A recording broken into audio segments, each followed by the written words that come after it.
Try na natin stream. Yan. Okay. Saan ka ngayon? AU, no? Di, sa Singapore ako. Singapore. Sorry. Sa Okay. Dito natin pa eh. Okay. Ang gagawin ko is go live. Tingnan ko dito. Okay na. Yan. Live ko na. Yan. I think ano na tayo. Naka-live na tayo. Kaka-start ko lang. Kita mo na? Tingnan natin. Okay. Yan. Nakikita ko na yung pagmumukha natin. Teka, share ko rin sa ano. Share ko rin sa aking personal account. Pabuti natin ng ito. Sarado mo yung pintulab, naririnig yung sound trip.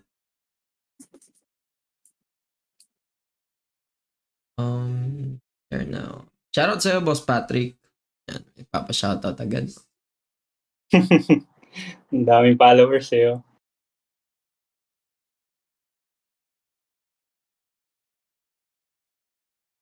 Yes.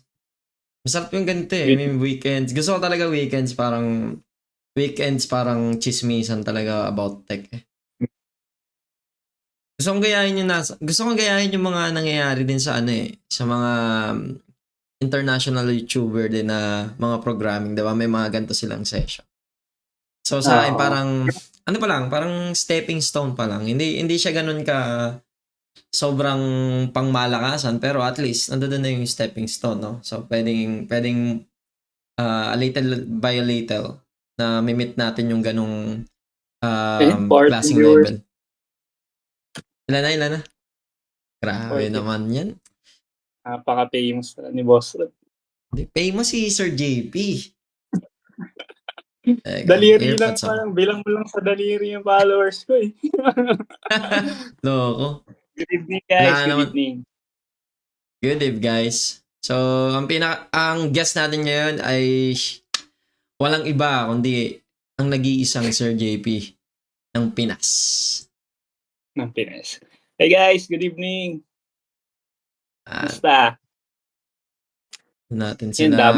Magbabasa muna tayo. Siyempre, bago tayo magpunta doon sa pinaka-topic, ano lang muna, while waiting para sa mga ibang viewers, no? Basa-basa lang muna tayo ng mga comments nila. Grabe naman, napakabilis naman dumami na. Ang daming chismoso ha. Dito mo makikita, dito mo malalaman na kung no? Kung ang mga Pinoy ba, lalo na sa tech, is chismoso ba sila o chismosa, no? Nakikita mo kung sa viewers natin eh. So, ang daming chismosa. Daming chismoso, no? Pabuti natin ng 1K yung viewers. Ayos, no? Hi, guys, pa-share ng ng live natin. Magpaparapol kami ni Boss ng ng 10 pesos. Narinig niyo, paparapol si Sir JP ha? Alam niyo na. Tayo mga Gcash. Sino man nanalo? Boss, fresh grad, konti pa lang knowledge web dev, mag-entry level ba muna ako, junior dev agad? Syempre, lagi kang entry level or junior level, parang halos same lang yun ah. Anong pinagkaiba nun? Parang same lang yun, boss. Familiar ka sa container orchestration, Boss Rod? Yes, pero hindi ako ganun kalupit sa container orchestration. I mean, kasi Kubernetes na yan eh. Nakagamit na ako Kubernetes, alam ko rin yung concept kung paano siya nag-work, pero hindi ako ganun expert pagdating dyan.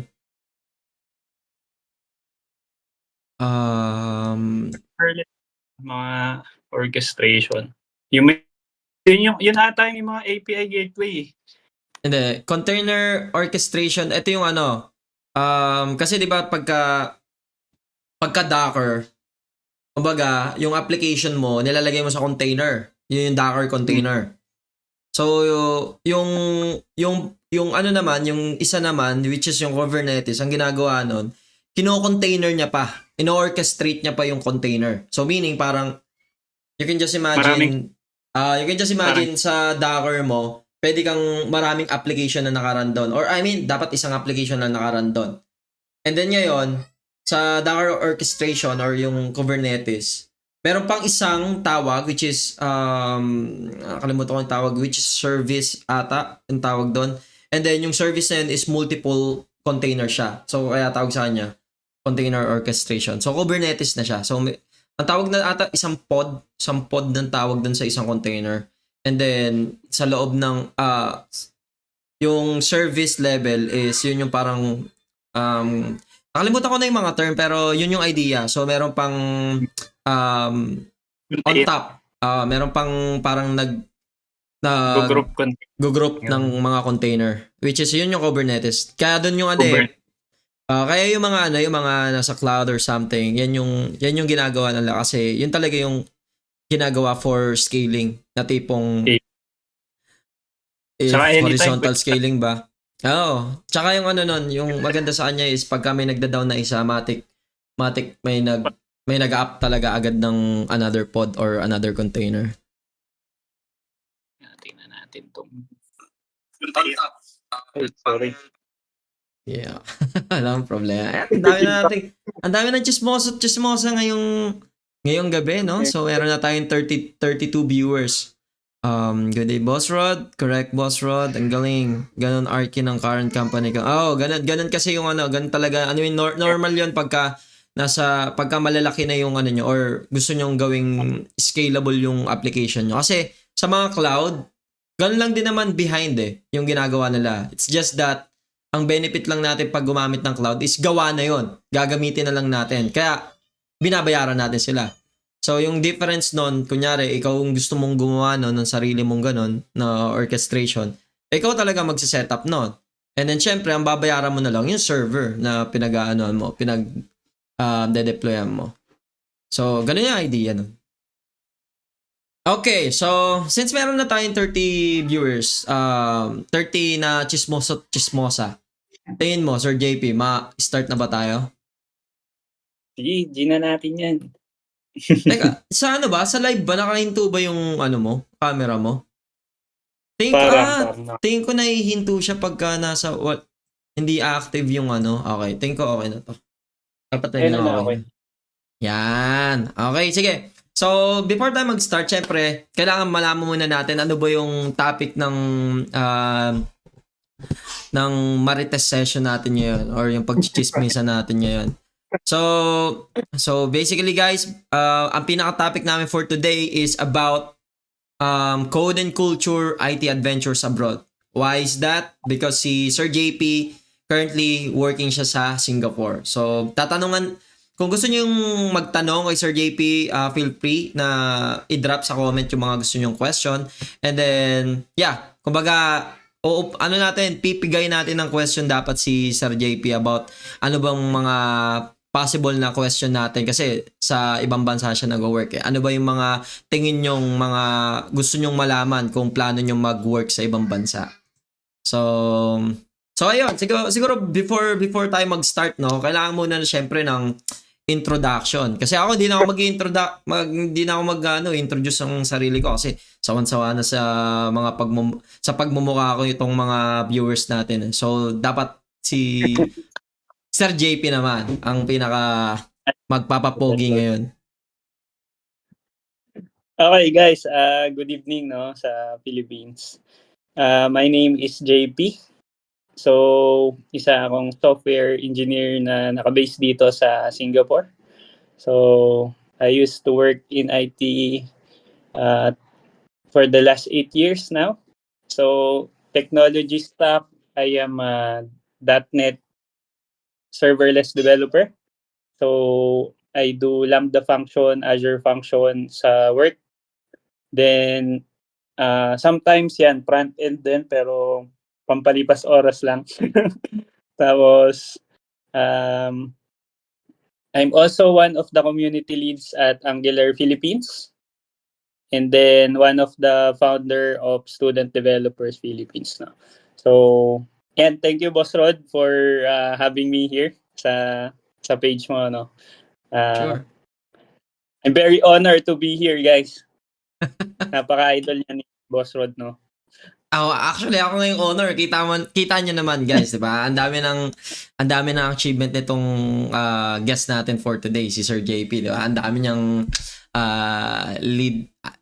lead siya sa Angular PH and also Studeb and so on. So, tapos nag-work pa sa ibang bansa with 8 years experience, di ba? In IT. So, 8 years.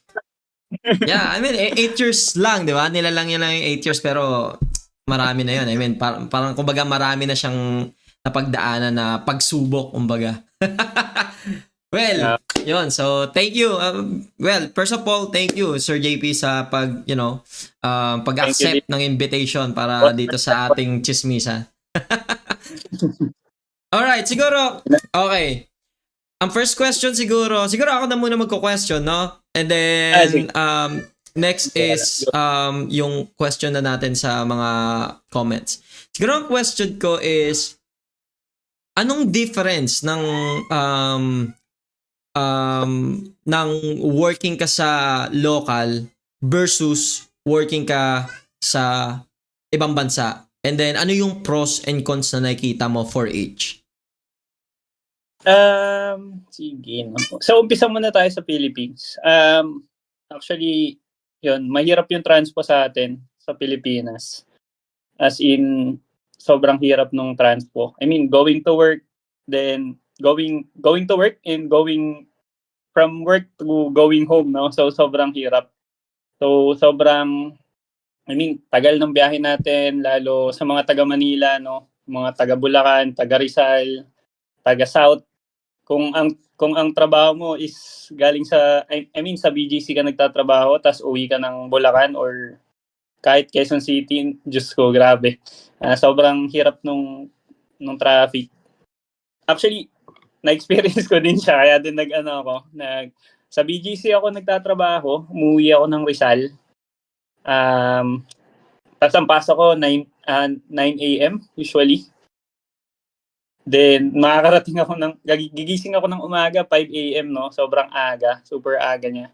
Tapos makakarating ako mga 8:30, 9, minsan late pa. So, sobrang hirap nung transpo. So, I think yun yung isa sa challenge natin. Pero yun, simula nung pandemic, nagkaroon tayo privilege to work from home. And then, ngayon, medyo bumabalik na sa normal ulit. Kaya medyo mahirap na yung situation. Then, yun lang yung nakikita kong advantage. I mean, depende pa din sa country kung gaano kaganda yung transportation nila. Dito kasi sa Singapore, I mean, calculated lahat ng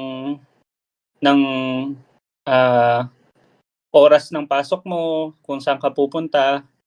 Kung sa atin may Filipino time, dito parang walang rason para malate ka. Parang ganun. So, for example, ang pasok mo, 10:00. So, dito, pwede kang gumising ng 8:30, no? Ligo ka ng 10 minutes. Nakakarating ka ng 9 a.m. sa opisina mo. So, ganun siya kaganda. So, I mean, kumbaga parang walang rason para malate. At saka yung orchestration ng mga bus dito, parang kunyari every 2 minutes yung mga bus. Kumbaga, calculated talaga na darating yung bus after 2 minutes. So, kunyari yung isang bus na bangga, no? May panibagong bus na dadating. Ganun kagaling yung transpo dito. Kumbaga, ano na siya, no? Parang innovated na talaga siya. Parang ano na talaga siya. Sobrang, actually, nung Enhance. first time ko din talaga pumunta dito sa Singapore. I mean, as a worker, no? Then, na-amaze talaga ako mga first week ko dito. Parang nag-video pa nga ako eh. Kasi sobrang na-amaze ako. May yung ticket, pwede mo pang, I mean, ang ganda ng ticket nila. Pwede mo loadan using your phone. Pwede mong loadan using your BDO account. Actually, even your BDO account, pwede mo itap dito basta naka-visa, no? So, I assume any visa gagana dun sa sa mga train. So, hindi mo na kailangan bumili ng card. So, yun. Sobrang ganda. Transportation yung una. Then, pangalawa, yun yung sa tax. Yung sa tax kasi kahit mataas yung tax dito, at least nakikita mo saan napupunta, Sa Pilipinas kasi, hindi na natin alam kung saan napupunta eh. That's right. So, ayun, yun yung maganda. Parang kahit malaki yung tax, I mean, masakit sa bulsa, at least alam mo na nagagamit mo ba, kumbaga, dito kahit papaano, konti lang yung usok, maraming puno, and then sa yun, yung pagbabayad ng tax, no? Ano lang, kumbaga, nagagamit mo per se, no? Yung kung ano yung binabayaran mo. Di ko naman sinasabi na baka madali tayo dito, mapauwi ako bigla, no? Na, kumbaga, basta, at yun yung tingin kong advantage na Nice. nakikita ako. Ano pa ba? Sa work naman, Yeah, sa work. work-wise, actually parehas lang. Walang pinagkaiba sa work. Kasi sa work, marami tayong makakausap na international na tao. I mean, galing sa ibang bansa, no? We work with them remotely. So parang ganun din. Ang difference lang dito, kasi dito, on-site kami pumapasok. So, kapag kasi sa Pilipinas, usually, bilang lang sa daliri yung mga foreigner, no, na kausap natin, in person. Pero dito kasi, parang, yung mga Indiano, makikita mo talaga sila. So, lahat sila makakausap mo, no? Makakausap mo sila, makaka-work mo sila, kung paano yung accent nila. Ayun, yung ganun na ganun. So, medyo challenging sa una, kasi iba yung accent, di ba? Tapos, may mga ka-work din akong mga Chinese, sa Singaporean, Malay, halo-halo. Kumbaga, napaka-diverse ng team. Pero okay naman kasi at least matututo ka kung paano makipag-usap sa ibang lahi. Kasi sobrang different nung via phone, saka via personal, no? So, sa Teams kasi pwede kang mag-post eh. Ay, wala nang bagal ng internet ko. Personal, hindi ka pwedeng mautal-utal kung kausap mo sila. So, sila parang mga rapper kung magsalita, no? Pero, yun, experience din. And, yun, maganda. Magandang experience siya na sa una, medyo challenging kasi personally, hindi ko maintindihan yung sinasabi. Pero, time goes by, yan, naiintindihan ko na sila kahit papaano. Then, yun, same lang din naman sa work. Kumbaga parang in more technical perspective, wala namang pinagkaiba. Kumbaga kung ano yun nandyan sa Pilipinas, yun din. So, Nice. yun nga lang mataas yung expectation kapag kunyari face-to-face kayo kasi yung output mo kailangan may result ka everyday kasi tinatrack nila. So, yun yung kumbaga medyo challenging kasi kailangan may isda kang nahuhuli everyday, no? So, unlike sa Pilipinas, and kahit matulog ako ng buong gabi, okay lang eh. Dito, hindi pwede. Kailangan, pag nag-abroad ka, kailangan binibigay mo yung best mo kasi hindi tayo permanent sa abroad eh. So, anytime pwede mapaalis. Yun. So, kailangan talaga ibigay yung best. Though, mahirap din dito yung buhay. Kasi mataas yung bilihin, lahat mataas. Pero worth it naman kasi safe talaga dito. Kumbaga zero crime rate talaga. Kahit maglakad ka ng hating gabi, walang dadali sa'yo, no? So, yun. I think yun lang. Tanong lang kayo guys kung may na-miss ako, pero I think yun lang yung natin. Basically, Comment yun ko for naman, the meantime. basically, yun din yung mga pinaka-core na tanong ko dyan eh. So, ano yung pros and cons in general and also yung lifestyle ba or yung mga bilihin, yung living. And then, second is yung work. And then, since yun, nasabi mo na rin yung sa may tawag dito, transportation and so on, that's good. That's good to hear. Kasi ako, wala pa akong experience eh. I mean, hindi ko nga alam kung, pero tingin ko kasi for me, parang hindi para sa akin. Baka siguro kung single ako or wala pa kaming anak ng misis ko, baka siguro matry kong mag-ibang bansa. Pero now, parang medyo mahirap na eh. Kasi parang sa akin, at least in my opinion, parang okay na ako siguro sa Pinas lang basta yung work is ibang bansa pa rin, parang remote. Pero good, I mean, Mahalaga siguro, yeah. Siguro Kahit good nasa- yan. I mean, good talaga tong good pagka nag-ibang bansa. Kasi experience din talaga eh. Ako kasi parang namimit ko lang yung mga international pagka meron kaming, di ba, mga tawag dito, team building, di ba? Doon ko lang sila namimit and then doon ko lang sila natatry kausapin ng personal, which is for me ano yun, parang sobrang solid na experience kasi na-express ko in person even though mautalo-talo ko pero along the way masasanay ka na lang na hindi naman kailangan fluent eh. Basta nagkakaintindihan kayo. Actually, Yeah. ayun pala. Ano yun, magandang topic yung yung sa English, conversational English. Okay, so guys, English sa IT, sa atin lang yan sa Pilipinas medyo sensitive, no? Yung mga kapwa natin Pilipino. Na kunyari mag-iga, puta, ang bobo mo na. Madaming Truth. kaya dito guys, sa ibang bansa walang pakialamanan. Basta as long as naiintindihan ka nila, Yeah. okay.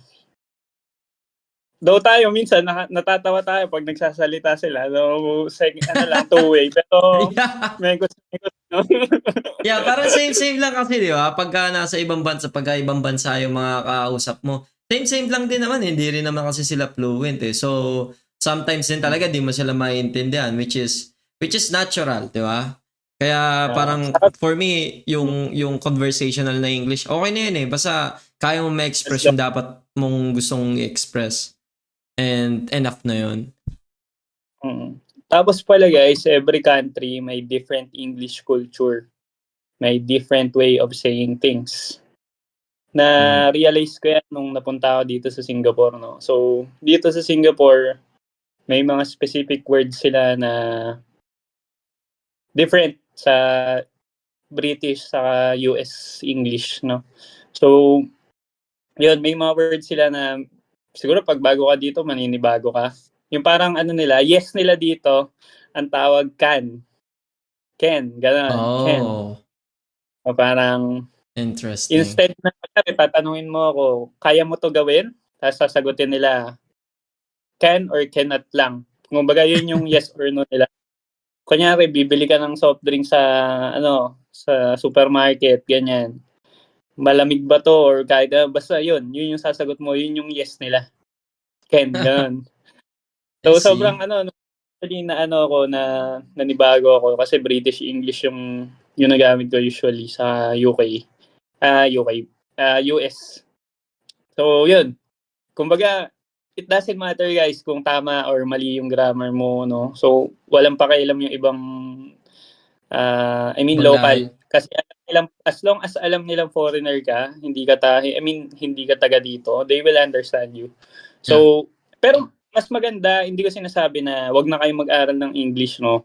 Mas maganda na i-improve nyo over time yung English na. Actually, to tell you honestly, ako din minsan nagkakaroon tayo ng mga lapses, no, pagkausap yung mga ibang lahi. Totoo yun.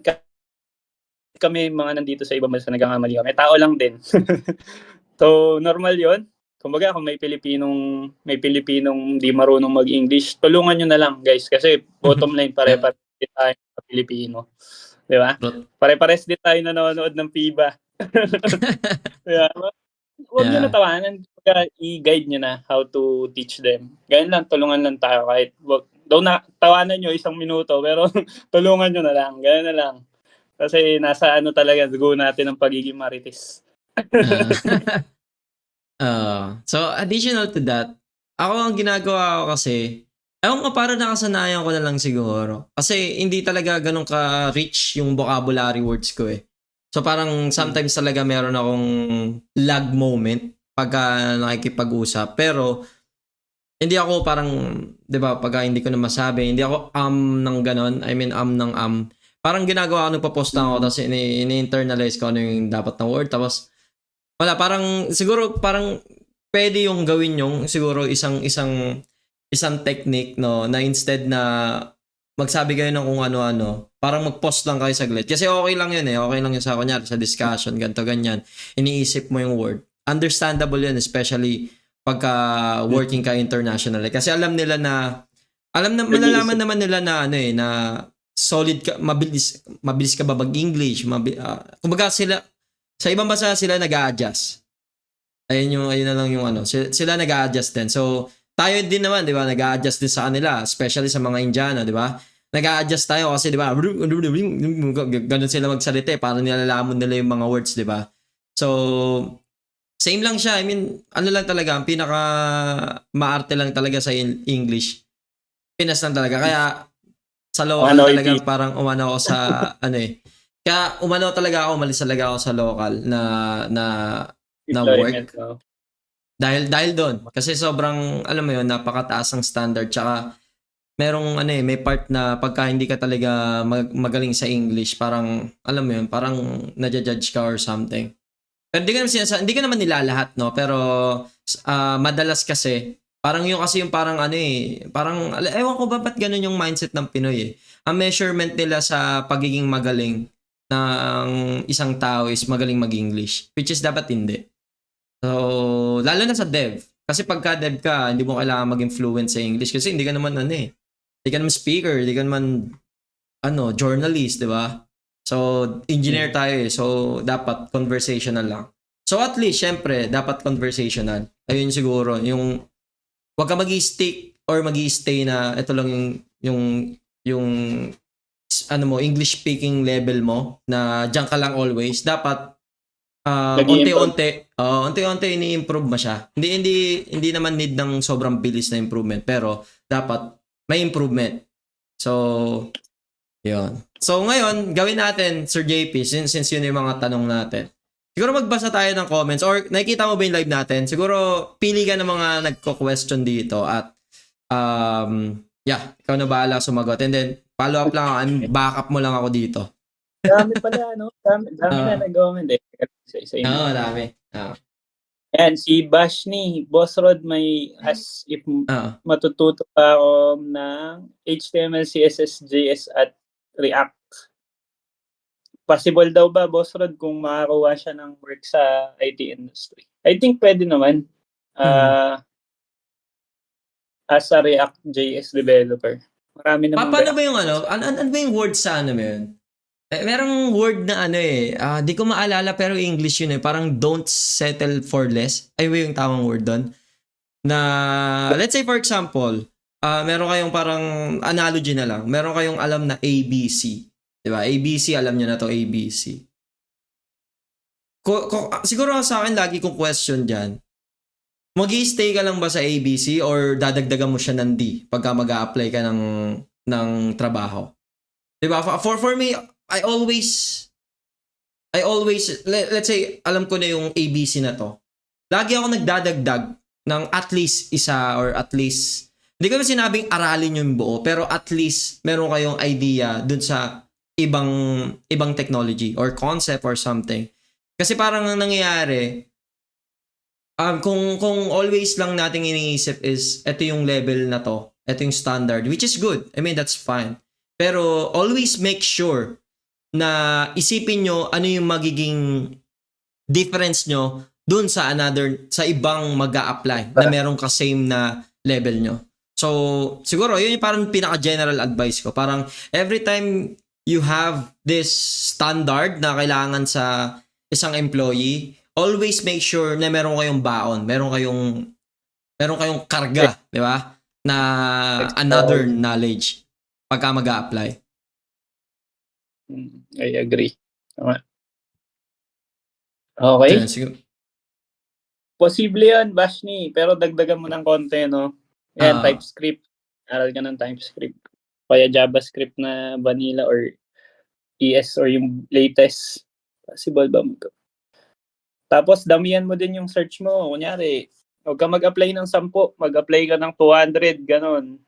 Jackpot ka. Yeah. Huwag ka mag-apply ng 20 lang, no? Apply ka ng mga 300. Gawin mong Facebook yung LinkedIn. Totoo yun. I mean, totoo yun na kailangan nyo talaga. Parang huwag kayong mag-settle dun sa, okay, ang dami ko na na-applyan. Hanggat merong available na applyan nyo. Wala ang problema kung mag-fail kayo or not eh. At least, na nyo, di ba? Na try nyo kung may chance ba kayo or hindi, di ba? Kesa naman na hindi nyo pinansin kasi hindi nyo in-applyan, edi mas wala kayong chance nun. Tsaka maganda ding experience na marami kang interview for the past. Kunyari, nag-apply ka ng 50 jobs, no? So, yung 30 doon, di ka papansinin. Pero yung, siguro makakakuha ka konting interviews lang, panigurado. Sa dami na nag-a-apply. So, yun, damihan nyo lang yung application nyo. Tsaka experience din na yung mga interview, no? Pag marami kang interviews na pinagdadaanan, sisiw na lang sa'yo, parang nagiging normal na lang sa'yo yung mga tanong. Para ka na lang nakikipag-usap sa normal yung mga tao, no? Ganon. So, experience siya. So, for sure, may mahanap ka, Bashni. Anong tech stack ni Sir JP? More on, ako, .NET. Tsaka AWS. Yan. Pero AWS, hindi pa masyado. Yun yung inaaral ko ngayon sa Azure. Ano po prefer nyo? Back-end, front-end? Eto, pre, ikaw makakasagot na ito. Ano prefer nyo? Back-end and front-end sa isang repo or folder o magkahiwalay? Feeling ko magkahiwalay. Yeah, I mean, depende sa'yo. I mean, pwede mong gawing mono-repo if gusto mong isang repo lang lahat. Pwede mo namang gawing multi-repo rin na magkahiwalay sila. Depende, wala namang tama at mali sa approach na yun. So, it's really up to it's really depends on how you maintain yung code mo sa backend, code mo sa frontend. So, hindi actually nagmamatter yung hiwalay siya or magkasama ba. So, para sa akin at least, in my opinion. So, hindi siya, walang tamang sagot eh. Actually, walang tamang sagot. It's all about trade-off. Kasi pagka ginawa mo isang repo, may trade-off yan. Tipong, hindi ka parang naka-tied yung both application mo into one repo. So for example, mag-setup ka rin ng mga CI/CD and so on, di ba? So pagka nag-change ka dun sa repo mo na yon, possible maapektuhan yung isa mong repo. Pero pwede mo syempre gawan ng parang conditional logic na ito lang dapat i-deploy mo pagka ganito, nag-change ng ganito. Pero nakita mo yun, may another step kang gagawin para mahiwalay mo yung CI/CD na setup mo kung monorepo yung approach mo. Pero in hiwalay naman na approach, edi separated yung isolated yung CI/CD mo. So parang setup ka CI/CD dito, hindi niya maapekto yung CI/CD mo sa kabila. So it's all about trade-off. So walang tama, wala ring mali. It's really depends on you. Basically. Wala ring mali. It's really Teka. depends on Share ko yung live sa page eh. Ayos. Rinig mo ako, pre? Yep. Check ko lang kung Rinig. Viewers, 55 na. Oo nga, Abutin natin. 57 na nga. Pabuti na 1,000. Nice. Kaya lang guys Sige pre, ikaw ba? muna magbasa. Okay, Reloading sige. yung Pambo naman po ng knowledge. Ha. Sure, Josen. Shoutout sa'yo, Boss Mark. And Sir JP, shoutout mo daw siya. Si Mark Lester. Bahala. Boy, Ang tropa mo yan. Mark, Bromeo. Ito ba yun? Sino bang Mark? Si Lester. Mark Lester. Okay, meron dito si Justin Jake. Sabi niya is, Mark Lester. Yan. Good evening sa'yo. okay lang kaya kung panay hotfix, bugfix. Ay. Ano? Yeah. Sorry? Shoutout ko lang yung yung tropa nating sa Germany, no? Ayan. Sino yun? Baka naman pwede kami mag-apply dyan. Ayos. Si Ryan Dizon, no? Shoutout sa'yo, pre. Apply na kami, ha? Ayos. Pag kailangan mo ng front-end developer, back-end to si Boss Rod. At siya sa Germany. Nice. Tama namin siya sa ang PM lang, no? If ever, no? Pero yan, basahin natin itong question ni Boss Justin Jake. Okay lang kaya kung panay hotfix, bugfix, tapos minimal na features lang yung nagiging dev task mo. Then, pag nagme-maintain and bantay na lang ng mga service, pinaka ginagawa, minsan petics, and walang issue sa system. For me, dapat na-utilize mo yung ganyang senaryo. Na tipong pagka minimal yung work na meron ka sa company, dapat yung extra time na meron ka, tinutuon mo sa pag-aaral ng bagong learning. Hindi yung tipong, yes, petics ka nga. Pero ang gagawin mo is petics ka lang. Which is, yeah, I mean, pwede mong gawin. Depende sa'yo. Pero mas okay siguro kung dadagdagan mo ng another, hard work para mas marami ka na-learn. Kasi dapat take advantage mo yung mga ganyang nangyayari. Kasi sa akin, sa end ko, hindi siya panay hotfix, bagfix lang. So basically, we're doing or we're really building an application like, let's say, Trello board, and then like an automation workflow features and so on.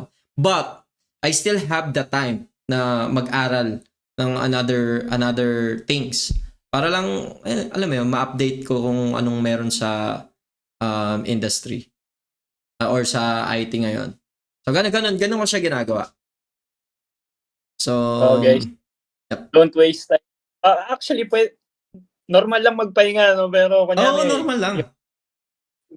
Kunyari, 1 oras lang yung trabaho mo sa isang araw, no? Mag-aaral ka ng ibang kumbaga, kasi guys, to tell you honestly, sa lawak ng tech ngayon, parang kulang na yung 1 taon para habulin yung mga updates eh.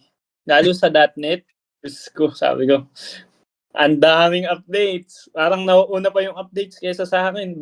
Behind na ako ng 2 years. Sa .NET 8 na ata ngayon eh. So, bahala na sila mag-update. So, the point is, don't waste your time, guys. Invest your time properly, no? So, kami gusto namin mag-aral, wala kaming time. Kayo may time. Ngayon. Aral lang, guys. Invest yun na talaga eh. I mean, sa akin kasi parang normal day ko parang mas mataas yung time ko for learning or watching ng mga IT stuff. And then yung work ko talaga parang meron lang talaga certain time, parang let's say sabihin natin 4 hours. 4 hours or let's say sige 5 to 6 hours, pero hindi yung tuloy-tuloy. Yun yung work hours ko.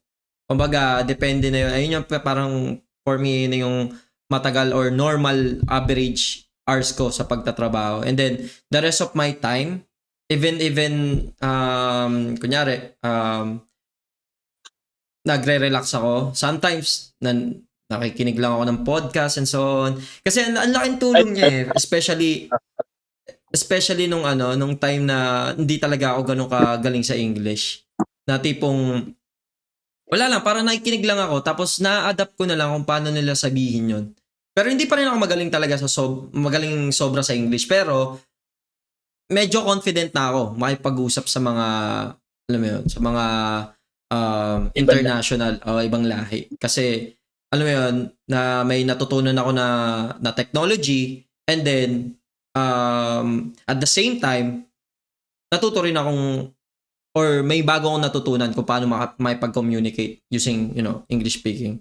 Kaya for me, lagi ko talagang yan eh, parang if ever na someone, ano ba yung parang suggestion para maka-learn, di ba, ng bagong knowledge. Syempre, basically, kailangan mo mag-aral. I mean, yun talaga yung sagot eh. Kailangan mo talaga mag-alat ng effort para dun sa pag-aaral ng knowledge. Kasi hindi siya mabilisan eh, na tipong pagka pinanood mo, yun na yun. Hindi, meron talagang time talaga na kailangan kang gugulin bago mo maintindihan talaga ng todo yung bagay na yun. Ganun talaga siya nag-work. So, wala talagang mabilis. Kahit saan naman eh, actually. Totoo. I agree. Yeah. Normal yan, guys. Yeah. And So, ito. Fundamentals knowledge para mag-enter or stay... Fundamental knowledge para mag-enter or stay sa IT industry, sabi ni Boss Antonio. Fundamental knowledge para mag-enter or stay sa IT industry. Anong meaning nun? I mean, anong pagkakaintindi mo, Boss Siguro JP sa hindi. tanong na. Siguro parang ano ba, parang fundamental knowledge para mag-enter or stay sa IT industry. Fundamentals, ano naman, di ba? Parang given na yun eh. Kumbaga pag may Given na yan. fundamental, feeling ko, yung Default na ibang yan skills, dapat. Mm-mm. tulad ng yan, yung comm skills, yung mga hindi technical, ng mga bagay, interpersonal skill, conversational English, mga ganon. Tapos, samahan mo na din ng ibang syempre, kagaya din doon sa sinabi ni Boss Rod kanina, kailangan may bago lagi sa'yo, no? Kasi kung kukumpara mo din yung sarili mo doon sa kasabay mo nag-a-apply, Mm. bago Kahit hindi, pumalit sa team, kahit hindi naman siya totally bagong-bago. Tipong better ba? dadagdagan. Parang better, parang upgraded na A. Diba? Kunyari, may alam kang ABC. Diba? Yun yung alam mong knowledge. Pero syempre, hindi naman always ABC yan, diba? Kaya nga nag-i-innovate lagi yung technology. Meron yung nagiging upgraded yung A. Kasi hindi naman always chine-change talaga yung mga bagay-bagay eh. ABC pa rin yan, pero meron lang in-upgrade yung A. Parang yung A, nagkaroon lang ng styling, di ba? Parang gano'n. Syempre, yung B, nagkaroon din ng gano'n. Yung C, nagkaroon din gano'n. So, it's more on, pagka nag-apply kayo, it's more on dapat meron kayo talagang another knowledge sa current na yun. Kasi syempre pagka nag-interview, ito, alam ko HTML, alam ko JavaScript and CSS. Okay. Kasi normal yun eh. Kahit sino naman tanongin mo, alam mo yung JavaScript, ano yung ano. Ngayon, ang next question is, ano ba yung unique sa'yo? Ano yung tingin mong pwede mong sabihin na proud ka na alam mo sa mga bagay na to? So, ano yung mga example? For example, gumamit na ako ng gantong frameworks, UI frameworks, gumamit ako ng gantong implementation, gumamit ako ng ganto, nag-try din ako dati may na-implement na rin akong nag-optimize akong ganto, gumamit ako ng magandang library for state management. 'Di ba? Yung mga ganung bagay. So parang hindi mo lang siya sasabihin na okay, alam ko tong bagay na to. Okay, let's say for example, interviewer ako. Sige, alam mo yung mga bagay na yan. Ano yung tingin mong iba pa na tingin mong something na mapapabilib mo yung interviewer. So, ganun dapat lagi kayo pagka nasa always be ready na tipong give your best shot. Hindi yung tipong lagi lang kayo nandoon sa part na yon. Dapat always, at least, a little by little, nile-level up nyo. Kasi yun yung sagot. Kung gusto nyo talagang kung gusto nyo talagang mag-upscale, especially overall, salary, lahat-lahat, position and so on, always upscale. Tapos nami-misconception din ng iba na kumbaga pag nag-IT ka, masarap na buhay mo, malaki na sahod mo. Laging ganun eh. Kaya yung iba tanong anong tinatanong. Guys, na-earn kasi yun eh, yung salary. Hindi pwedeng malaking salary mo tapos ang alam mo lang HTML. Walang ganun. So, kailangan guys, kumbaga nagme-make sense dun sa path na tinatahak nyo. Hindi din basta kung anong technology lumabas, aralin nyo na agad. Kunyari, ang path mo papuntang DevOps, tapos ang inaaral mo HTML. So, hindi related yon. Related siya pero sobrang layo. Kumbaga, makakapag-DevOps ka kahit wala kang alam sa HTML. So, parang ganon. So, alamin nyo kung ano yung path na kailangan yung aralin, no? So, maraming way para malaman yon. Ang number one way na alam ko is yung mag-search kayo ng mga job, no? Kasi na-mention na din to sa mga previous podcast ni Boss Rod. So, nabanggit din nila. Sa LinkedIn, maghanap kayo ng mga positions doon, kung ano yung mga technologies doon. Yun, gawa kayo ng checklist, guys. Kasi, yun yung kailangan nyo i-work out. And then, on top of that, hanap kayo ng mga similar na concept about it. For example, yung front-end UI sa Tailwind, no? So, maraming UI na pwede mong gamitin on top of Tailwind. Gamit ka ng Daisy, gamit ka ng ano ba yung iba? Hindi ko na alam yung iba. So, yun. Headless. Ayun. Marami. Headless yan. So, kumbaga, may baseline ka ng mga skills. Then, on top of that, gawan mo pa mag-invest ka ng time to know yung mga panagdag, no? Also, i-work out nyo din yung mga Git nyo or GitHub. Yan, kasi doon nyo ilagay yung project nyo, tinitingnan din yan yung mga contributions nyo sa Stack Overflow, sa Microsoft Q&A. So yung iba, napaka-particular dyan. Pag meron kang ganun, usually hindi ka na pinag-e-exam eh. Kasi alam nila, parang waste of time lang na pag-examin ka nila eh. Itong to, may points to sa Stack Overflow, ganito kalaki. Ba't ka pa namin pag-e-examin? So, kumbaga, nagiging whitelisted ka sa mga kapag meron kang special na mga additional attributes, no, kumbaga sa'yo. So, yun, +1 din yung sa mga community. Pag nag-join ka sa community, nagbo-volunteer ka, may mga open source project ka. Ayan, tapos yung mga ganito, YouTube, podcast, yung mga technical na mga discussion. So, yun, maraming ways guys to invest in yourself, no? So, yun yung mga alam ko personally, laking tulong din sa akin. Nung nag-apply ako overseas. Kasi hindi na ako pinag-exam. Kumbaga, ay ito, diretso na to, may mga contribution. Okay na. Pinakita ko lang yung mga dati kong nagawa.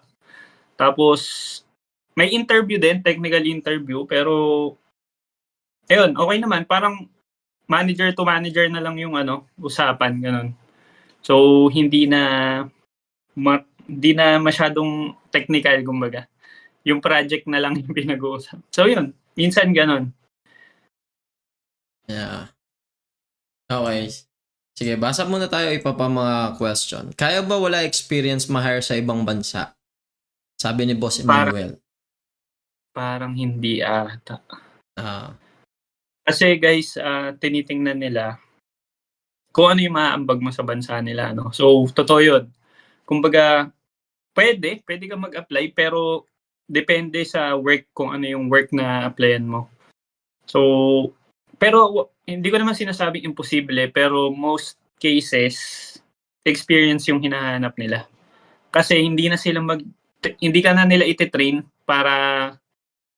Kasi pag nag-training ka ng employee, malaki yung budget dyan eh. So sila, ang ginagawa nila, yan, kumukuha sila ng experience sa ibang bansa.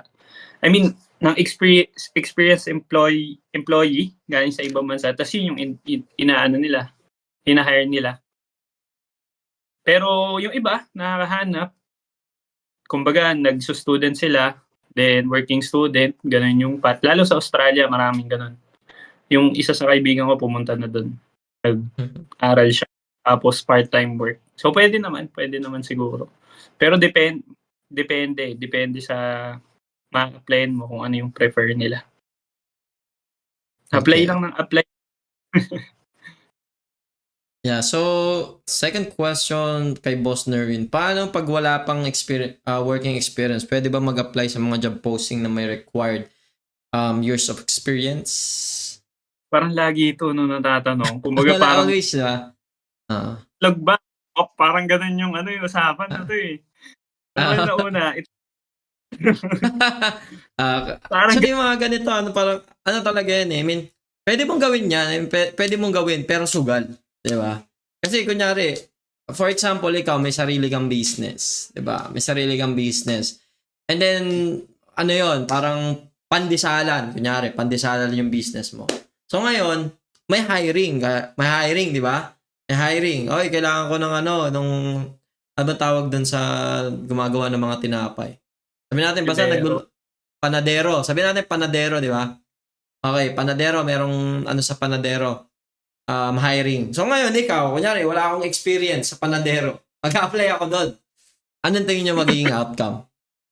So, yun yung siguro, yun yung pinaka-basic na analogy. Na tipong, kung titignan nyo siya sa another side, diba? Kasi same lang din naman kapag mga technical or hindi technical na work, same lang yan na especially about sa mga pag-a-apply, pag-ganto, ganyan, lalo na related sa experience. So always titignan nyo yung na yun, common scenario na yun. Na tipong nagme-make sense ba? I mean, pwede nyong gawin, pero sugal yun. So, diba, kunyari, kung ilalagay nyo sarili nyo, kayo yung business owner, tapos kayo ba, papayagan nyo ba, I mean, ang business nyo, panadero, pero yung mag-a-apply, walang experience sa pagluluto ng pandesal, diba? Siyempre, kung ano na yun, basic na yun. Syempre, hindi ka matatanggap if ever. Pero pwede ka mag-apply. Pero hindi ka matatanggap. For sure. Siguro ito yung siguro fresh grad siya. So to address siguro yung actually kaya maraming nahihirapan sa paghahanap ng trabaho kapag fresh grad. Kasi may prepare yung mga top companies dito sa Philippines. Ay, dyan sa Philippines. Usually, ang hinahire nila from mga top tier, no? Yun yung prepare nila. School, yeah. Ako galing sa top tier, no? Sa STI ako. Yan, shoutout sa STI, no? Diyan ako alumni ako dyan. So, nung fresh grad ako, sobrang nahirapan ako kasi nila. Hello, pre?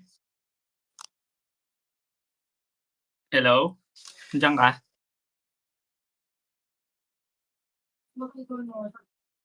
Di kita marinig.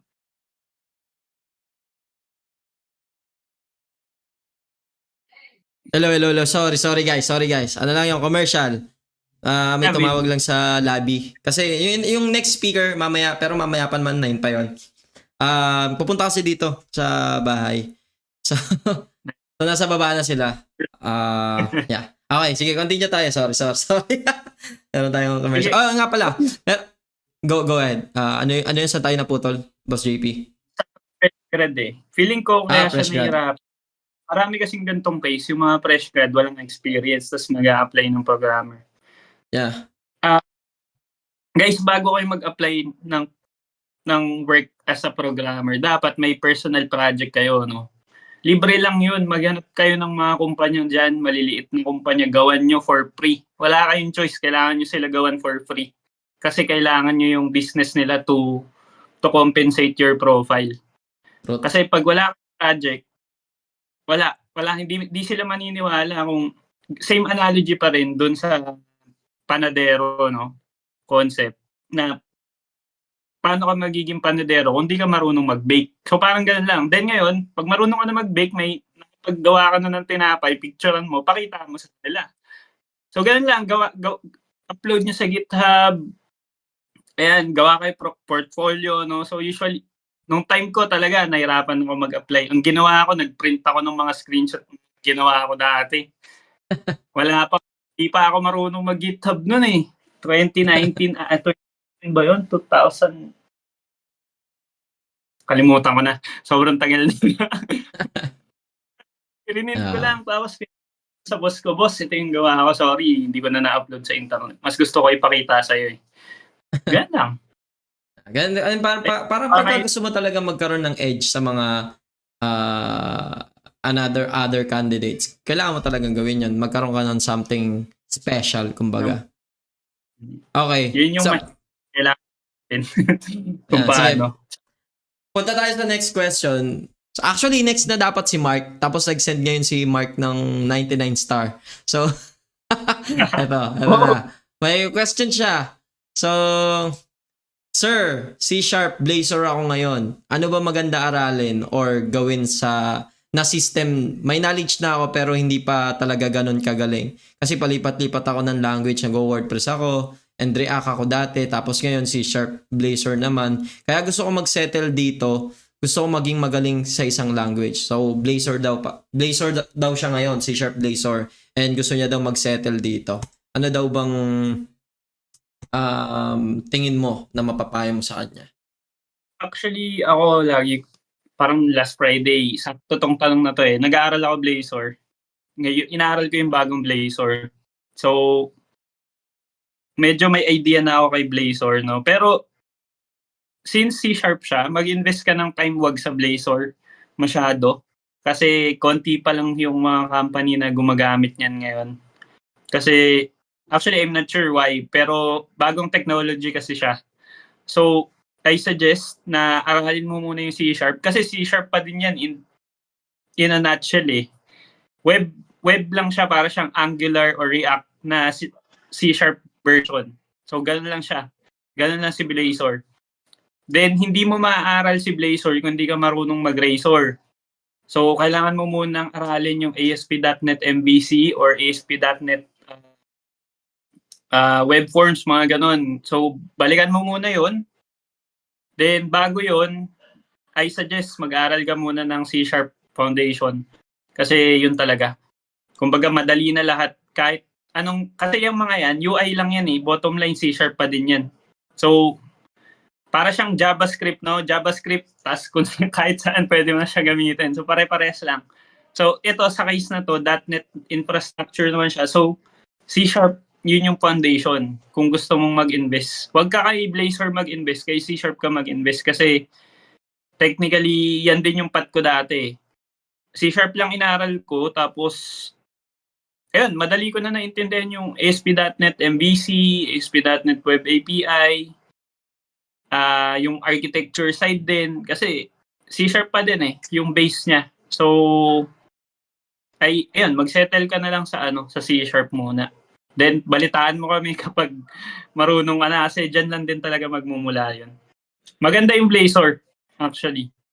Sobrang bilis niya i-deploy sa Azure. Yung component niya parang parehas na din nung mga nung mga front-end framework natin kung paano nire-render. So, I think maganda din naman, pero for the meantime, focus ka muna sa foundation kung wala ka pang knowledge sa C# Foundation. Yun. Yun. Ayos. Ako, ewan ko, wala akong mabibigay siguro. Advice since hindi naman ako C#, no? So, yeah, siguro yun. Something na pwede mong gawin na bilang expert sa, advice ng isang bilang expert na sa, or matagal na sa C# world. So, yeah. So, siguro, tingin pa tayo sa yung mga iba pang question dito. So, onti daw community ng Blazor, and so on, and so on. Talikuran ko na ba pagiging WordPress dev ko? Wag na. Ito yung masasabi ko. Siguro, meron akong general advice for everyone. Lakas mga pag no? Advice for everyone, no? Well, general advice. Kumbaga, in terms of, ito kasi yung thinking ko dati no, nag-start pa lang ako, lagi ang thinking ko, nagde-default ako sa isang bagay. Especially, sabi natin React, kasi React na yung pinakamatagal kong experience Default ko na yan, parang dati, di ba, lagi kong default yan. Pag gagawa ako ng project, gagawa ako ng ganito, ganyan. Okay, React yan, lagi nakasetup ng React yan. Backend, Node.js, lagi nakasetup ng Node.js yan, and so on. Ang nagbabago lang dyan yung architecture ko, kung anong gusto kong foldering, di ba, mga ganon. Anong klaseng design pattern yung gusto kong sundin. Pero ito yung gusto kong siguro i-share sa inyo, no, na realization ko sa tech. So, kumbaga, yung pag-aaral talaga ng mga ng mga iba't ibang language or iba't ibang klase ng tools is okay lang. It's good yun. Wala kayong dapat iwanan.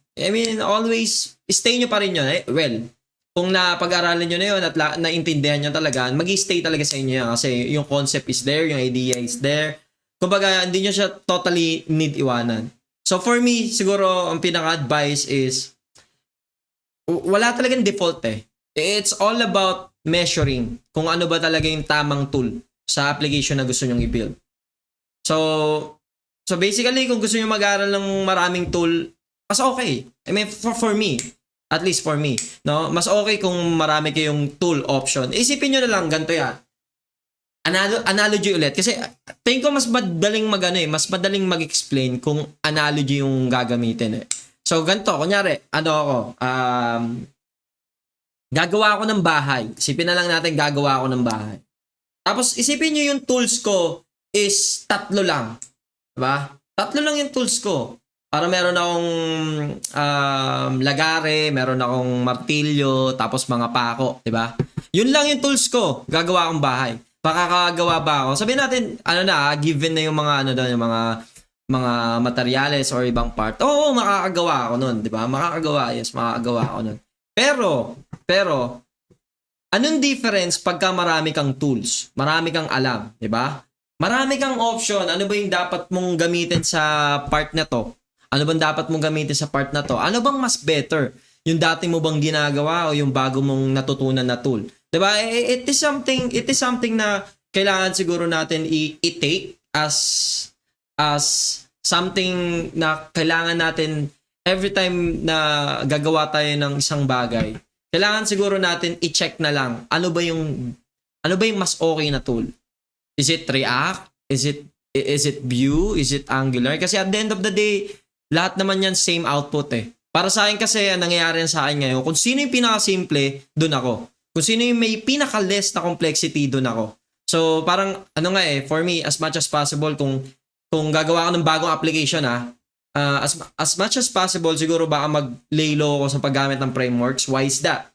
Kasi pag gagumamit akong framework, nandoon yung complexity na kailangan pang aralin yung life cycle, state management, and everything, rendering and so on, di ba? Unlike kung simple lang yung gagawin ko yung parang normal tradition kasi ganun lang din naman eh. I mean, sa web is web. So, kung ginawa mo is Vue, ginawa mo is React, ginawa mo is Angular, at the end of the day, kung same application yung ginawa mo, same lang din naman yung i-output niya eh, di ba? So, siguro sa akin, ang kukunin kong path is yung pinaka-simple na hindi na masyadong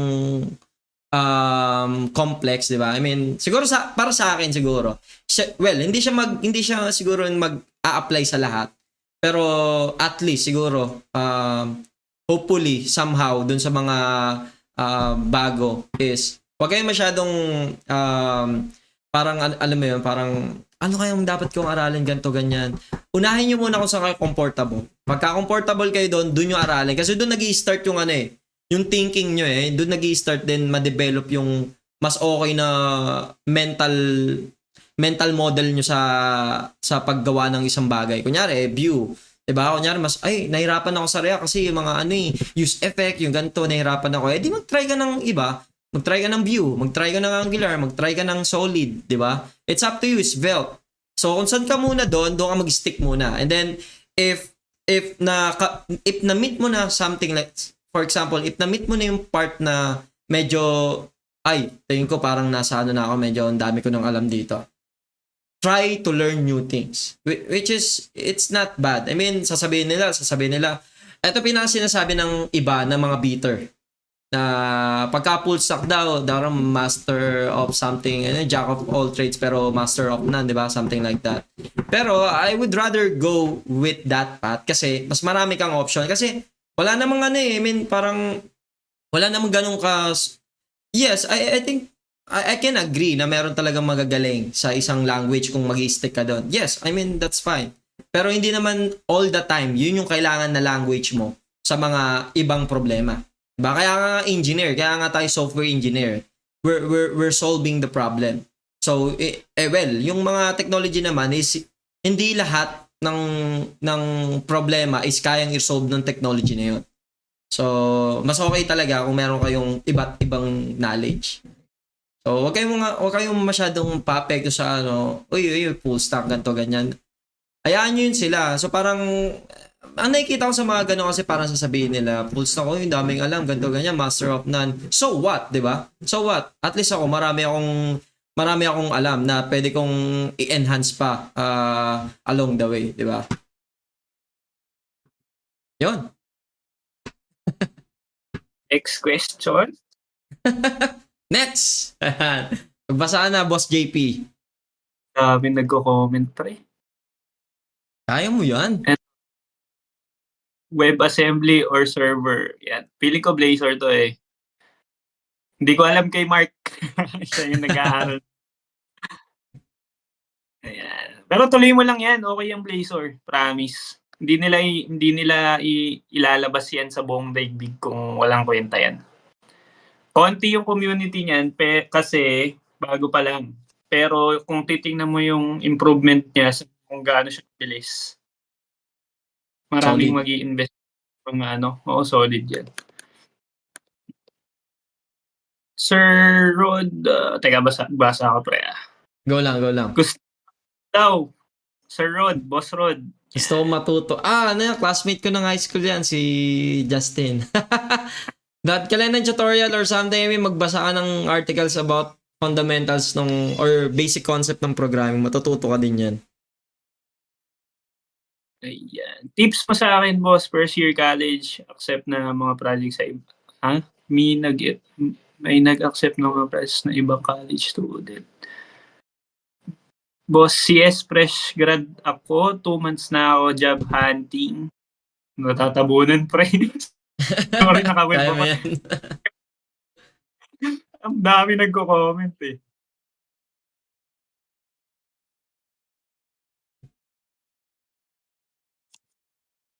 Ikaw ba, Boss JP? Ano bang mapapayo mo sa mga sa mga boss natin na parang nagpaplanong mag-work sa ibang bansa?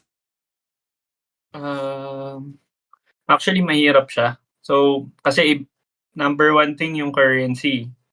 So, kailangan may ipon ka, no? Kasi ilang buwan kang di makakasahod pag nag-adjust ka. So, siguro mga 1 year na ipon mo sa Pilipinas, katumbas ng sahod mo, okay na yon pang simula mo, no? Ganon din yung ginawa ng kaibigan ko sa Australia. So, tuition, tapos allowance. Siyempre, hindi na peso yung usapan. So, parang na-divide yung currency natin na ipon natin, no?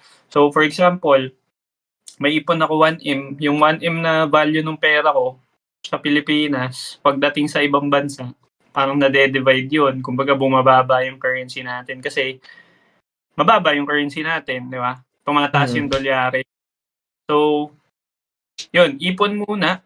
Tapos, kaya namang mag-adjust sa ibang bansa. Mahirap lang yung buhay talaga. Pero, syempre, pag nandito ka na, ipon, tapos, bawiin mo lahat ng ng ininvest mo, ano? Actually, madali na lang yung sa sahod part kasi malaki yung sahod talaga. So, makakaipon kayo ng malaki pag kunyari nag-abroad kayo. Mahirap lang pero Wala daw bang dyan, sahod reveal? wala, guys. Wala, kayari tayo. Malay mo, di ba? O, bigla ako mapa-up. Ay, parang okay din Mag-apply nga ako dito kay Boss JP. Di ba? Oh. Guys, sa LinkedIn madami doon. Kumbaga, makikita nyo doon kung actually depende siya sa sa alam mo kung ano yung may mabibigay mo sa company. Pero malaki, guys, sobrang laki.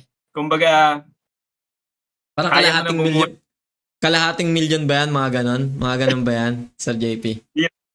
masyado nang malupit yun pag siguro mga kalahating milyon, mga UK, US, Europe, mga European yan, European country, no, sa UK. Yan. Na-experience na rin ako niyan.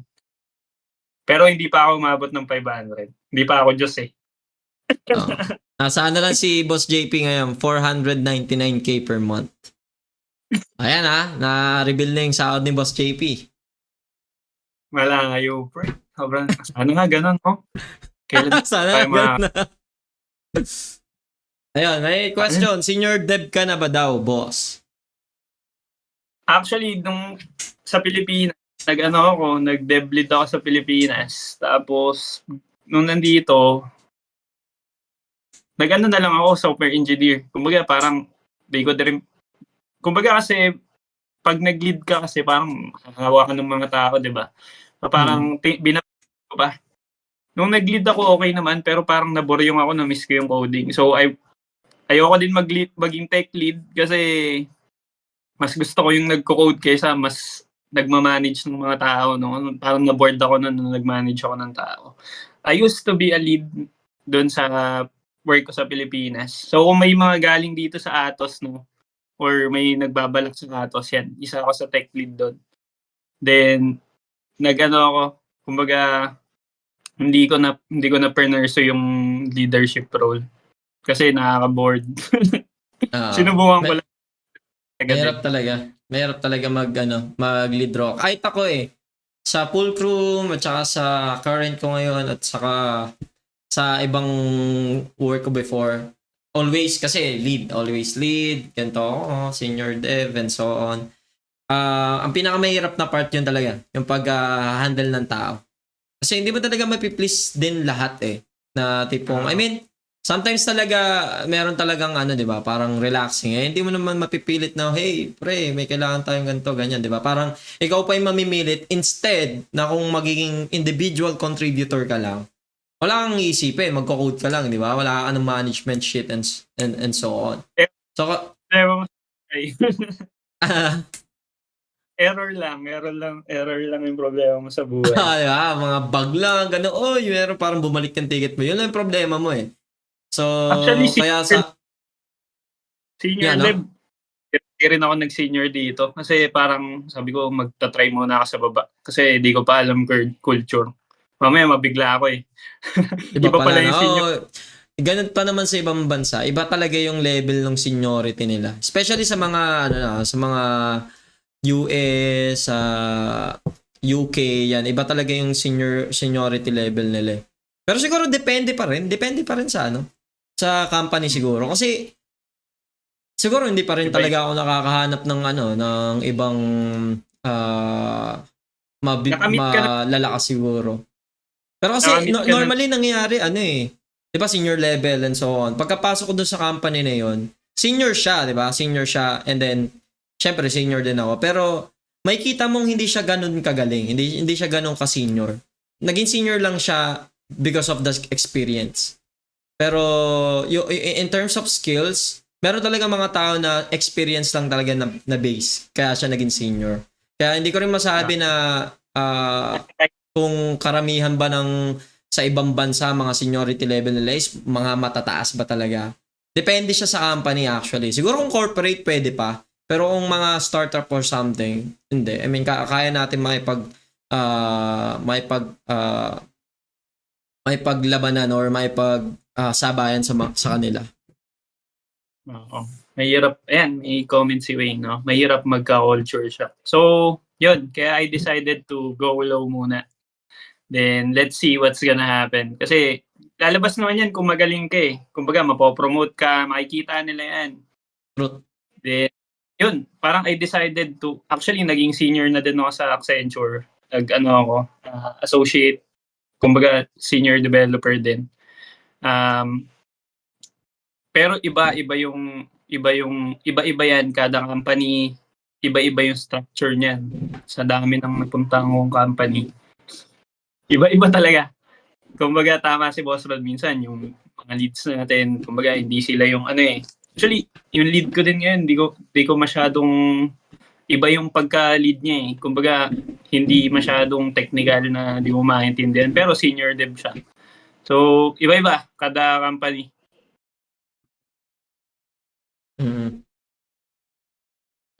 Ito, may tanong. Culture ng mga IT boss is dapat magaling ka daw sa mathematics. Ano po opinion yung dalawa? Ikaw muna, pre. Sige. Sa akin depende. Siguro kung nag-aalgo ka, I mean, siguro enough na yung saktuhan lang na hindi ka ganun kagaling sa math. Tama.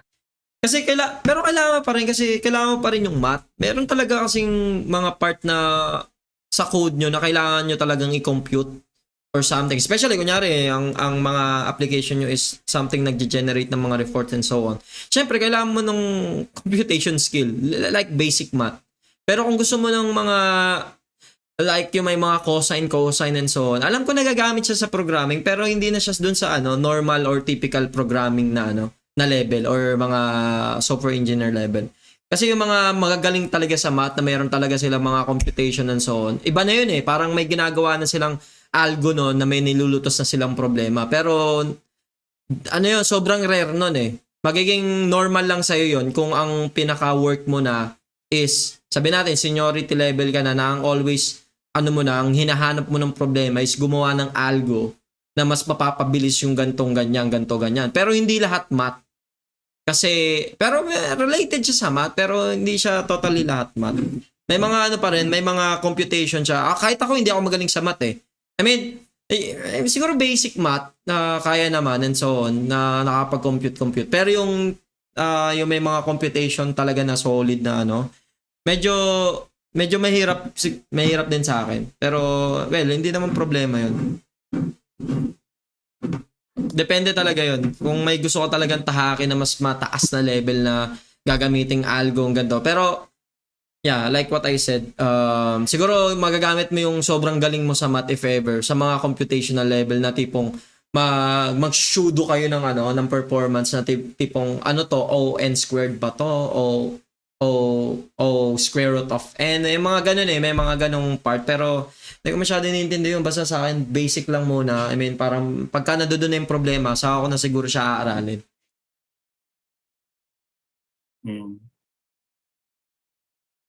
May mga business case na actually depende siya sa project, no. For example, yung project mo, movie type, kunyari Netflix, no, pinagawa ka ng sarili mong Netflix or yung company nyo, competitor ni Netflix. So, yun, konti lang yung math doon, pero may math pa din. Kumbaga, ilang columns yung ilalabas mo, paano nyo i-optimize yung ganto. Pero hindi lahat. Tama si Boss Rod doon. So, depende siya eh. Pero ano bang gusto mo? Gusto mo ba maging, kumbaga, kung analytics side ka, pwede kang mag-aral ng math kasi more on numbers siya. Pero kung dev, depende siya sa project eh. For example, yun nga, kung yung project nyo, something to do with computation, equation, no? Syempre, kailangan mo mag-aral. If yung project nyo about science, no? May mga ganun. Sa ibang bansa, may mga science yung or physics, no? Kasi sa academe siya ginagamit. So, yung mga ganun, kailangan talaga ng computation. Lalo, kunyari, electricity type yung project nyo, mga solar panels. Ayun, may mga math doon. So, pero depende siya. Di mo naman kailangan maging magaling. I-provide naman ni business yung business case nila or yung mga needs nila. So, yun. Kasi naman I mean, basta wag nyo isipin muna yung bagay na sobrang complicated. Kasi sa akin kasi, ito yung natutunan ko. Parang ayokong mag-overthink. Ayokong i-overthink yung mga bagay-bagay na tipong poproblemahin ko yung problema sa future. Why? Kasi sometimes talaga hindi yun napupunta doon. For example, meron kayong code na ginagawa, ganto ganyan. Sobrang sobrang arte mo. Oh, ito baka yan kasi possible gawin natin yan sa future, ganto ganyan. I mean, okay naman may mga ganong kayong thought, pero not all the time nag-work yun. Kasi tipong nagiging futuristic ka na tipong gusto mo mag-code is gusto mo yung code mo is naka-ready siya for future, pero most of the time kasi hindi siya nagme-make sense na tipong hindi naman kayo talaga napupunta doon. Minsan nga nabubura pa yun yung ginawa mong yun kasi iba na yung gagawin nyo. So parang ganoon lang din sa math. Kunyari mag-aaral ka ng math, di ba? I mean, hindi mo kailangan aralin yung maraming computation kasi wala pa naman yung problema eh. Hindi wala pa naman yung problema na kailangan mong i-solve na gamitan mo ng ganung math, di ba? So parang hindi rin nagme-make sense na aralin mo. I mean, hindi ko sinasabing wag mong aralin.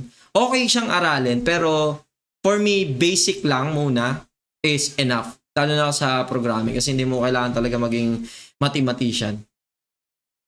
Siguro kung accountant ka, pwede pa. So yun, mga ganun, no? So yung mga computation. Don't think too much, guys. I mean, hindi komplikado. Kasi ako nga, may co-work ako ngayon eh.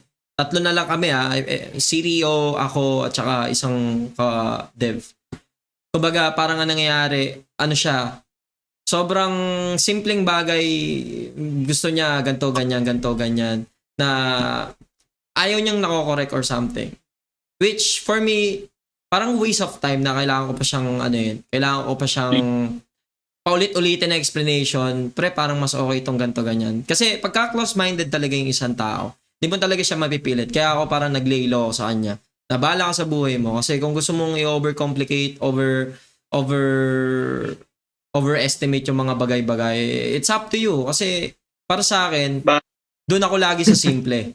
Doon ako sa tipong, pagka may problema, saka ako isosolve yun. Hindi yung tipong, ira-ready ko para doon sa problema na yun. Which is okay, pero not all the time. Siguro sometimes pwede. Depende sa scenario, pero hindi most of the time. Kasi parang nagsasayang ka ng brain cells. Parang nagpe-prepare ka sa bagay na hindi naman hindi naman mangyayari. I mean, Parang 50-50 or something, di ba? Depende, mangyayari ba talaga or hindi. We don't know, di ba? Ayun yung mga problema parang yan ang overcomplicate yung mga bagay. ABCD na nga lang eh. Ang ginawa mo pa, nilagyan mo pa ng, di ba? Nilagyan mo pa ng mga XYZ sa dulo. Ang kailangan nyo lang ABC, di ba? Parang di nag-make sense. So, yan. Dami Meron? Go ahead. ang dami na nanonood. Yeah. Ganun talaga kasi syempre boss JP yan, di ba? Maraming susuporta. Ayan, Okay. may support tayo. Hi, Nolly. Supporting us, no? Sana yumaman kami sa So, merong question si Boss Joshua. So, sige, 9 minutes or ayoko naman kunin yung time mo, Boss JP, no? Para 5 minutes. magpahinga ka naman. Siguro mga at least 10 minutes na lang ulit. Para saktong 1 hour and 30 minutes. Okay, may question dito. What do you guys think about those who are informally trained? Mas alam nila yung advanced concept pero when it comes to fundamentals, mas may alam pa yung fresh grads. Oh, this is good. This is a good question. Hindi ko na-gets yung tanong eh. Teka, paulit nga. What do you guys think about those who are informally trained? Mas alam nila yung advanced concept pero when it comes to fundamentals, etc., mas may alam pa yung fresh grad. So meaning parang nangyari, ang nakikita ko siguro ang pinaka-analogy is bookish. May bookish versus experience. So parang kumbaga, yung tao na yun is alam niya na yung kung paano yung di ba? Yung rule ng basketball. Alam niya yung rule ng basketball. Pero hindi siya marunong mag-basketball. Diba? Tapos, yung isa naman, marunong siya mag-basketball pero hindi ganun ka-advance yung alam niya sa rule ng basketball. So, ano daw ba yung masasabi mo doon? So, yun yung pinaka-perfect, tingin ko siguro, yung pinaka-perfect analogy doon. Na meron kasi mga iba, di ba? Magaling sila sa mga pagbabasa ng documentation, pag-intindi ng mga bagay-bagay, pero they lack of experience and also doon sa pag-execute or fundamentals kumbaga rin. So, ano yung nakita mong mo doon? Ang tanong niya, ano daw yung parang comment natin about it? Comment, yes. What do you guys think?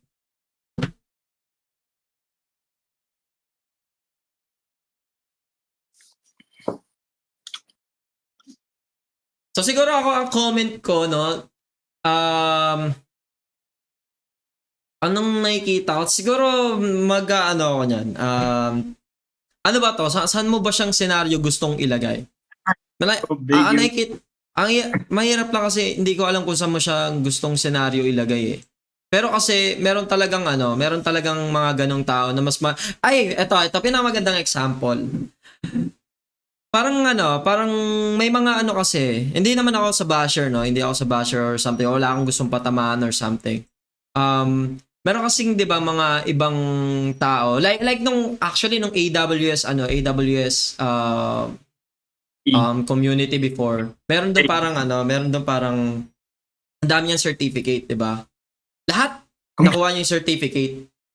Pero I'm not sure, 'di ba? Hindi ako sure na kung kaya niya ba talagang gawin 'yon sa technical na, yung hands-on na kumbaga. Kasi meron siyang lahat talaga ng certificate. Like DevOps, Solution Architect and so on. Hindi, 19 nga eh. Kumbaga kinuha niya lahat. Which is sabi ko, oh, wow. Diba? Mapapawaw talaga ako. Kumbaga alam niya. Siguro, I mean at least in my opinion, no? Hindi naman ako sa nambabash. Siguro curious lang ako na kaya talaga yung lahat na yun. Yung tipong i-hands-on mo yun, i-code mo talaga, diba? Kasi siguro kaya niya i-console or sa console ng AWS. Pero I'm not sure. Siguro I'm not sure kung kaya niya ba talaga yung lahat, 'di ba? Lahat nung nandoon sa certificate na 'yon. So siguro yun, parang depende, no? Depende talaga eh. So, parang ang hirap kasing pero hindi ko naman sinasabi na parang sayang yung knowledge. Siguro meron lang silang separation siguro ng routes na pwedeng puntahan. Siguro yung isa pwede siya mag-lead. Diba? Kasi yung isa, pwede siya mag-lead, tipong hindi siya magte-technical or something, pero alam niya yung idea, concept, ano yung mga possible gawin. And then, yung sa kabilang side, sila yung parang pinaka-engineer na gagawa ng mga ideas na tingin niya. Ay, parang best combo pa rin siya eh. Parang okay na combo pa rin siya if ever. Panigurado may makakalimutan siya doon. Oo. Sa lahat. Dami! Lahat Or- talaga. Gulat ako na, what? Napapawat na lang ako eh. Actually, Miski- kung puro siya, kung architect siya, posibleng pasok yun lahat sa kanya. Kasi alam ko requirements nila yun sa mga architect. So, pero I mean, I would say na hindi lahat kayang i-hands-on, panigurado. Tao lang din yun, nakakalimutan. So, itong question na to, ano siya parang sa akin, ang important sa akin everyday is yung output natin sa trabaho, guys. Regardless kung magaling tayo or sakto lang or hindi tayo, wala tayo alam sa ginagawa. As long as gagawa natin yung work natin ng maayos sa work, na tama, may mali, pero nagagawa nating itama, Kasi bottom line, ika-count nila yan yung sahod mo, nagtatrabaho ka para magawa nila yung work mo. I mean, True. magawa mo yung work, pagawa nila. So, doon lang iikot yun. So, maganda kung may fundamental knowledge ka versus advanced, Kasi di ka naman magiging advanced kung wala kang fundamentals. O ganun lang. Yun lang yung take ko doon. Kumbaga parang sa mga advanced naman, minsan nakakalimot din talaga. Kami, advanced na yung namin. Minsan may mga concept din kaming nakakalimutan. Hindi kami magaling na tao lang kami, guys.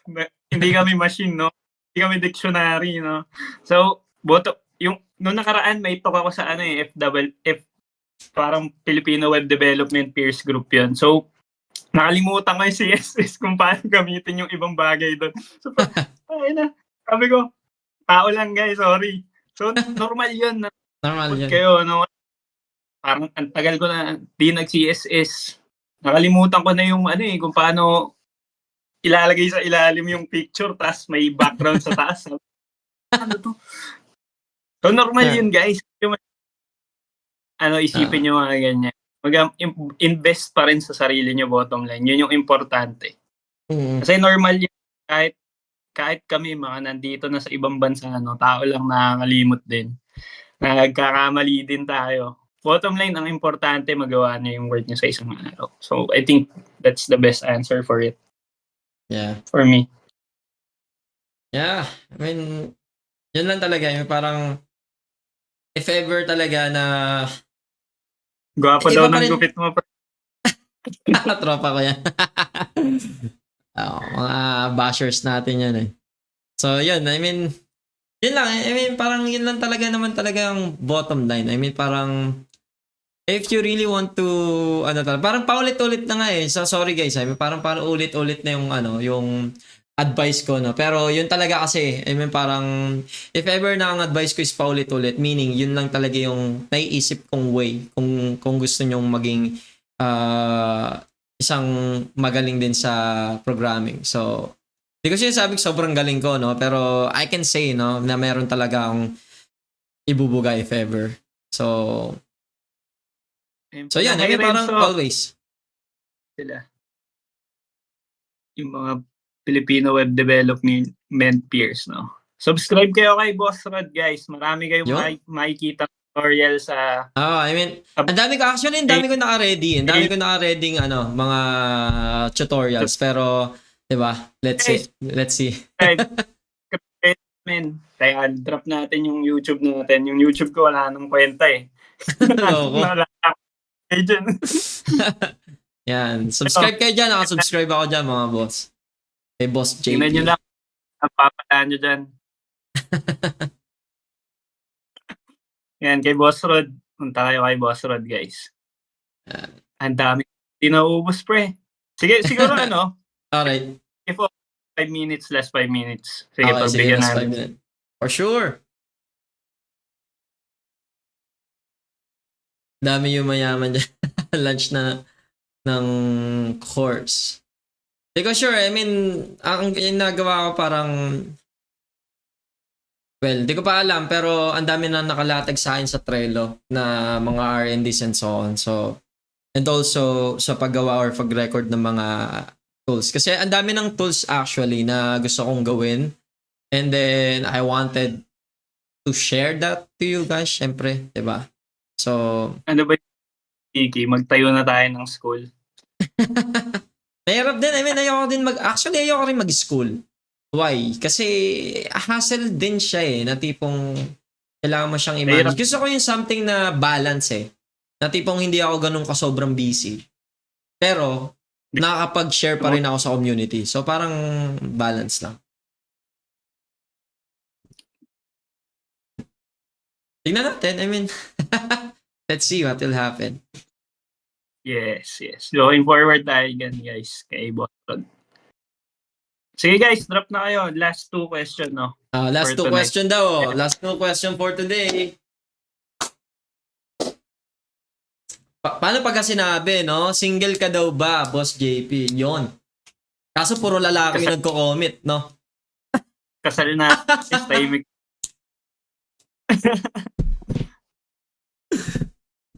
Ako guys, baka mawalan ng asawa niyan. Ano naman, kamusta naman yung pagiging homesick ka ba? Hey, Ryan, no? No. Yan, si Ryan Nino. How to be you daw po.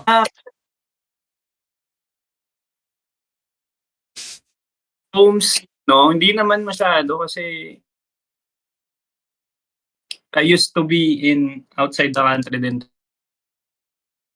Hotdog na pala sa Pilipinas. Walang iba. Ang hotdog dito Real talk. Is naman dito. Kasi sobrang mo, marami ka pa magagawa, makapag-basketball ka, ma-maximize yung time. So, kumbaga, di masyado ako na homesick. Tsaka wala akong time mag-isip ng homesick ako. Hard work, no? Marami ako. Hard work. Ang dami ko pa habulin kay .NET. Sobrang haba ng habulin ko. Sobrang haba. Wala akong time maging... Wala kang time maging sad boy, no? Wala kang time maging sad boy. Basta isa sa... Okay, last question guys. Para makapag-proceed na tayo sa next speaker, no? May guest pa si Boss Rod na iba, no? Mamaya pa naman siya, 9. Pero, para lang magkaroon ako ng break din if ever. Eto, may nag-question.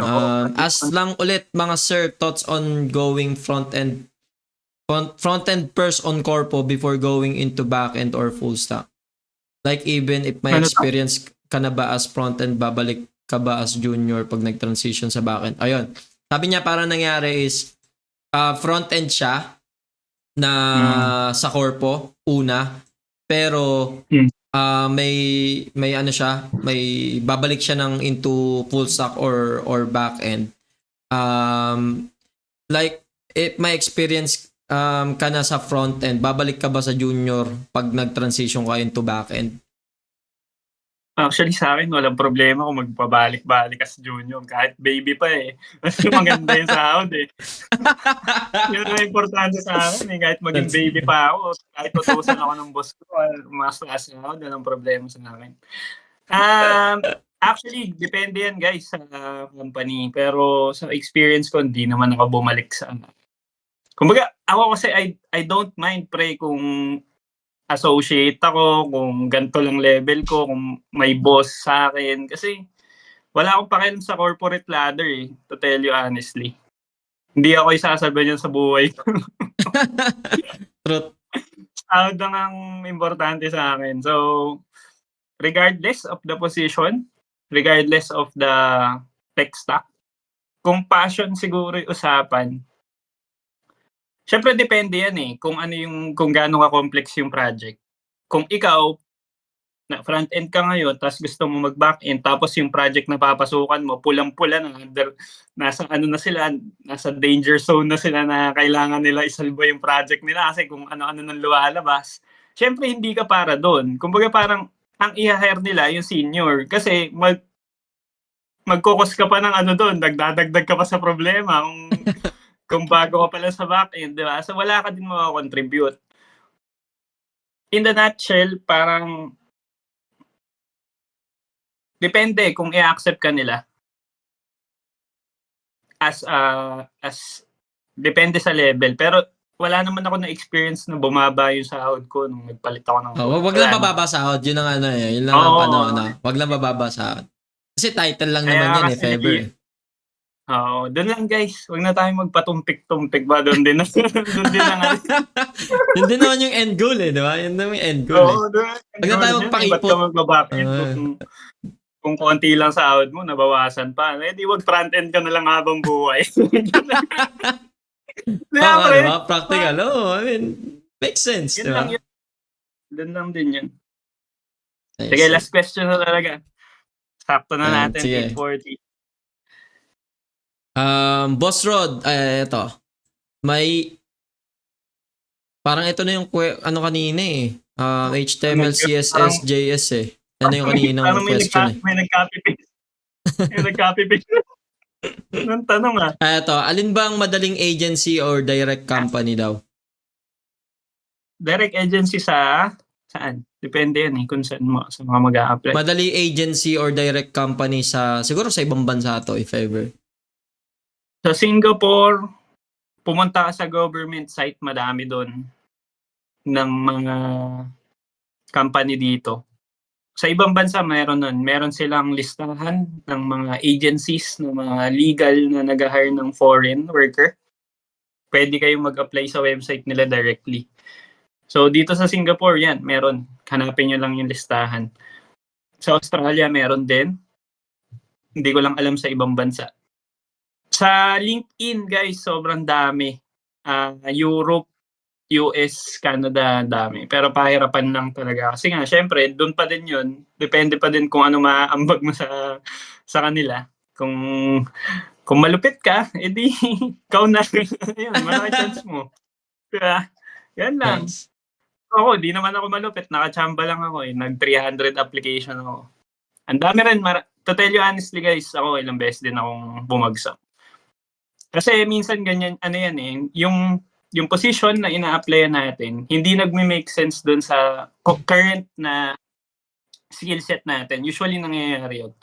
So, gawin nyo, mag-apply kayo na mag-apply, applyan nyo yung kung ano lang yung dapat sa inyo. Kasi malalaman nyo yan eh, sa dami ng in-applyan ko, siguro lahat ng senior in-applyan ko, lahat ng junior in-applyan ko din, lahat ng mid-level in-applyan ko din. No? So, minismatch ko talaga. Kumbaga, hinahanap ko kung ano yung mag-fit sa akin. Yun, nakachamba naman. So, tiyagaan lang talaga sa LinkedIn. Doon ko nahanap pala yung work ko sa LinkedIn. So, legit kasi doon. Marami kasi sa LinkedIn.